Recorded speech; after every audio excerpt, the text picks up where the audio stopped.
మాజీ శాసనసభ్యులు పెద్దలు దివాకర్ రావు గారు, గౌరవనీయులు పెద్దలు కోనప్ప గారు, మిత్రులు పుట్టా మధు గారు, చిన్నయ్య గారు, అదేవిధంగా తమ్ముడు విజయ్ గారు, గౌరవ జాన్సన్ గారు, ఎర్రోల శ్రీనివాస్ గారు, కౌశిక్ హరి గారు, మా టీజీబీకేఎస్ నాయకులు రాజిరెడ్డి గారు, సురేందర్ రెడ్డి గారు, రామ్మూర్తి గారు, సంపత్ గారు, నూనె కొమరయ్య గారు, మా మున్సిపల్ చైర్మన్ సంధ్యారాణి గారు, ఇంకా ఈ కార్యక్రమంలో పాల్గొంటున్నటువంటి కార్మిక సోదరులకు, సోదరీమణులకు, మీడియా మిత్రులకు అందరికీ పేరు పేరున నమస్కారం తెలియజేస్తా ఉన్నా.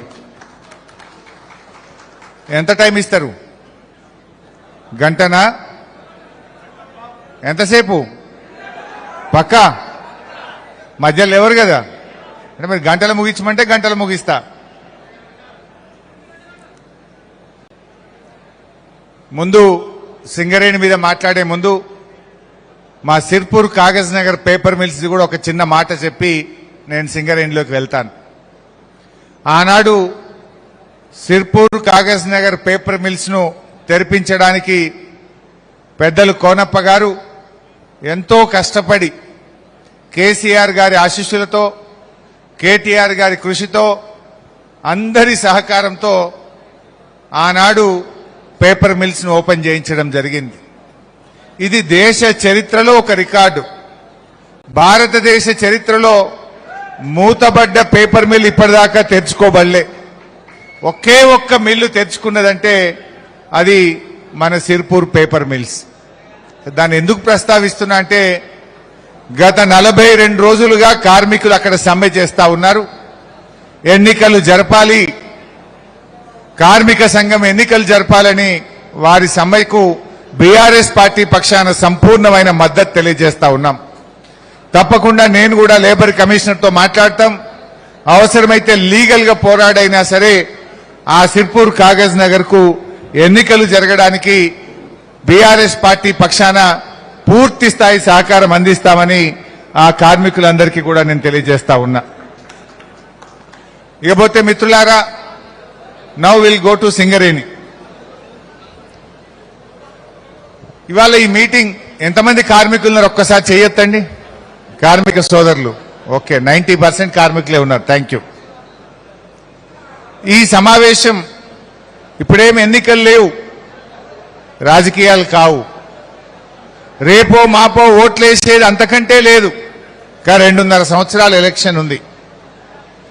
ఈ ప్రయత్నం ఎన్నికల కోసమో రాజకీయాల కోసమో కాదు, ఈ సింగరేణిని కాపాడాలి. 2.5 సంవత్సరాల్లోనే ఇవాళ సింగరేణిని ఆగమాగం చేసింది కాంగ్రెస్. కార్మిక సోదరులారా, ఈరోజు మనం మేల్కొనకపోతే ఈ సింగరేణి ఏ అదానీకో అంబానీకో అమ్మేస్తారు.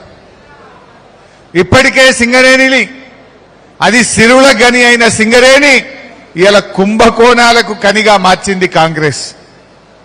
నిజాలు ఏంటి, జరుగుతున్నదేందో మీ అందరికీ చెప్పాలని, ఈ ప్రభుత్వం మీద ఒత్తిడి పెంచాలని, ఈ సింగరేణిని కాపాడాలనేటువంటిదే మా తాపత్రయం.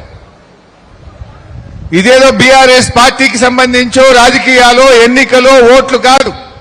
ఇంకా 2.5 సంవత్సరాల ఎలక్షన్ ఉంది.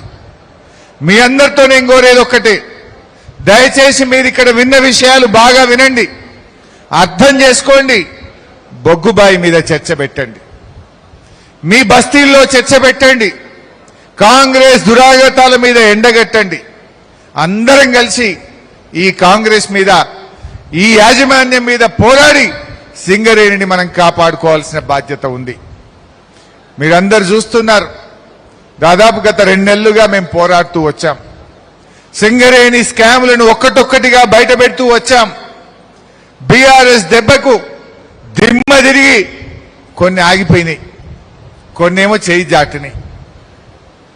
కానీ మరి ఇది ఆపాలి, లేదంటే ఈ సింగరేణి మనకు ఉండే పరిస్థితి లేదు. దయచేసి ఇలా మీరు ఇంకోటి కూడా గమనించాలి.